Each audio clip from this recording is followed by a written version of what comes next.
School is supposed to be a place where students can go to feel safe and start learning to be prepared for the real world, but not everyone is the best person to be at school learning with. Here are 2 true back-to-school horror stories. As I walked through the creaky doors of my old high school, a sense of dread gnawed at my gut. The summer had come to an end, and it was time to begin my senior year. I never imagined that a routine return to school would lead to such a harrowing experience. My unease intensified when I saw Lily, a girl I'd known since childhood, sitting in the back of the classroom. She used to be lively and outgoing, but something about her had changed. Her once bright eyes were now dull and lifeless, and her skin had an unnatural pallor.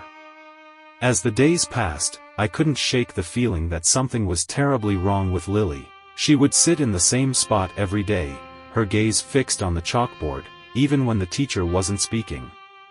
She rarely spoke to anyone, and when she did, it was in a monotone voice that sent shivers down my spine. One afternoon, curiosity got the best of me, and I decided to follow Lily after school. She walked with a slow, deliberate pace, as if she were in a trance. I kept my distance, hidden behind a row of trees, as she entered an old, abandoned building on the outskirts of town. Inside, I discovered the horrifying truth. Lily was not alone. She was part of a group, a cult of sorts, engaged in sinister rituals. They chanted in a language I couldn't understand, and their faces were contorted with madness. It was as if they were channeling some malevolent force. Terrified, I fled the scene and immediately contacted the authorities. They arrived at the abandoned building, but there was no sign of Lily or the cult. It was as if they had vanished into thin air. In the days that followed, I couldn't erase the images from my mind. I pondered over what had happened, what had led Lily down such a dark path. Had she been coerced, or was she a willing participant? The questions haunted me.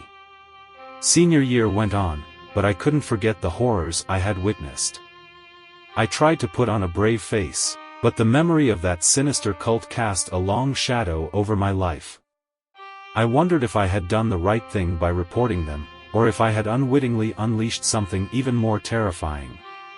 As graduation day approached, I couldn't help but think about Lily and what had become of her. I hoped she had found a way to escape the darkness that had consumed her.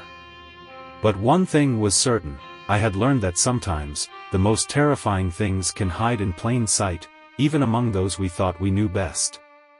Story 2. The first day of school had always brought a knot of dread to my stomach, but this year was different. It wasn't the usual pre-class jitters, it was something far more unsettling.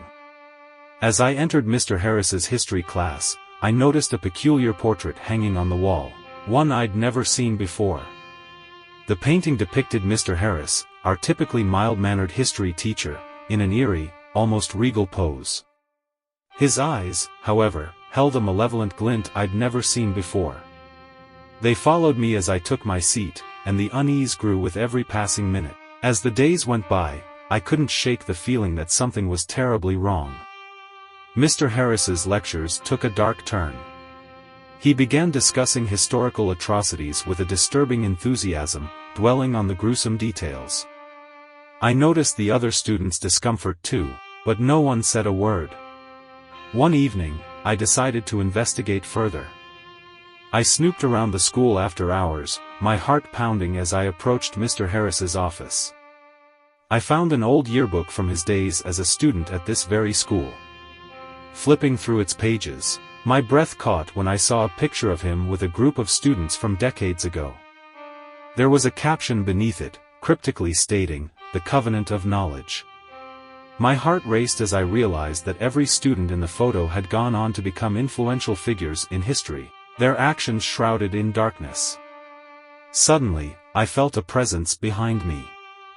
Mr. Harris stood there, his sinister grin revealing the extent of his involvement with this ominous group. He spoke in a chilling tone, revealing that he had been indoctrinating students for years, grooming them to uphold a hidden agenda. In the end, I managed to escape his clutches, but the horror of that night still haunts me. The Covenant of Knowledge, an organization of powerful individuals with a dark past, had manipulated countless students over the years.